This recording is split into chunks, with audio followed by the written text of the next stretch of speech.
PM Modi का ऐतिहासिक रूस दौरा खत्म हो चुका है। पीएम मोदी अब भारत लौट चुके हैं। रूस के कजान शहर में हुए ब्रिक्स सम्मेलन में पीएम मोदी ने जिस तरह से भारत की ताकत दिखाई, उसे पूरी दुनिया ने देखा। पीएम मोदी का रूस में पुतिन को गले लगाना हो या चीन के राष्ट्रपति शी जिनपिंग से 5 साल बाद रूस में मुलाकात, हर जगह पीएम मोदी की तस्वीरों ने सुर्खियां बटोरी। पीएम मोदी का रूस दौरा ऐतिहासिक रहा क्योंकि इस दौरान वो हुआ जो बीते 5 सालों में पहली बार हुआ है। भारत और चीन के बीच 5 साल बाद द्विपक्षीय वार्ता हुई।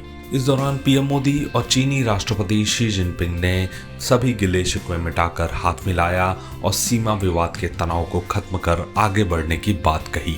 लेकिन इस दौरान एक तस्वीर दिखी जो शायद भारत के लिए चीन के खिलाफ गेम चेंजर साबित हुए शख्स को दिखा रही थी।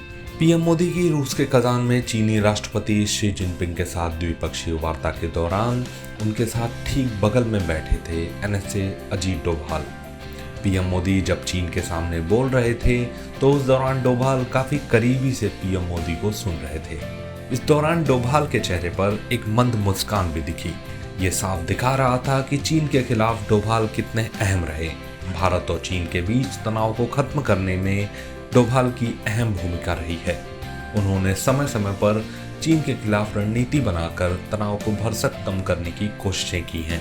मोदी के साथ बैठे डोभाल की ये तस्वीर बता रही है कि भारत चीन तनाव को खत्म करने में वो कितने अहम रहे हैं।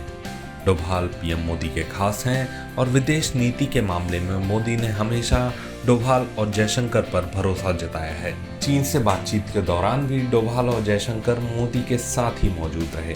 पूर्वी लद्दाख में वास्तविक नियंत्रण रेखा यानी एलएसी पर 4 साल से जारी विवाद खत्म होने के बाद दोनों शीर्ष नेताओं की ये पहली मुलाकात थी, जहां पीएम मोदी इशारों में जिनपिंग को ये समझाने की कोशिश करते नजर आए कि आखिर पड़ोसी होने का मतलब क्या होता है।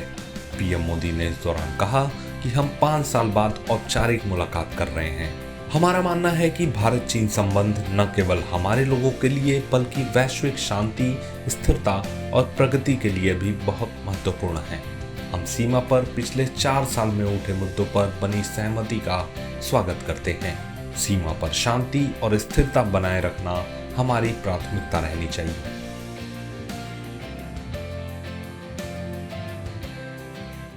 एक्सेलेंसी, आपसे मिलकर खुशी है और जैसा आपने कहा 5 साल के बाद हमारी फॉर्मल मीटिंग हो रही है।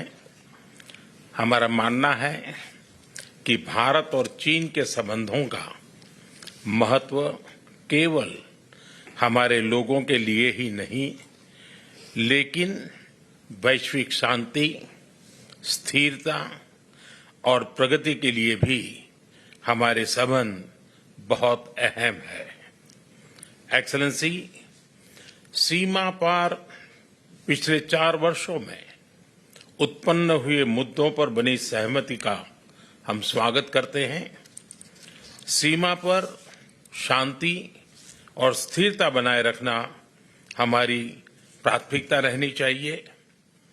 म्यूचुअल ट्रस्ट, म्यूचुअल रिस्पेक्ट और म्यूचुअल सेंसिटिविटी हमारे संबंधों का आधार बने रहना चाहिए। आज इन सभी विषयों पर बात करने का अवसर मिला है। मुझे विश्वास है कि हम खुले मन से बातचीत करेंगे और हमारी चर्चा कंस्ट्रक्टिव होगी।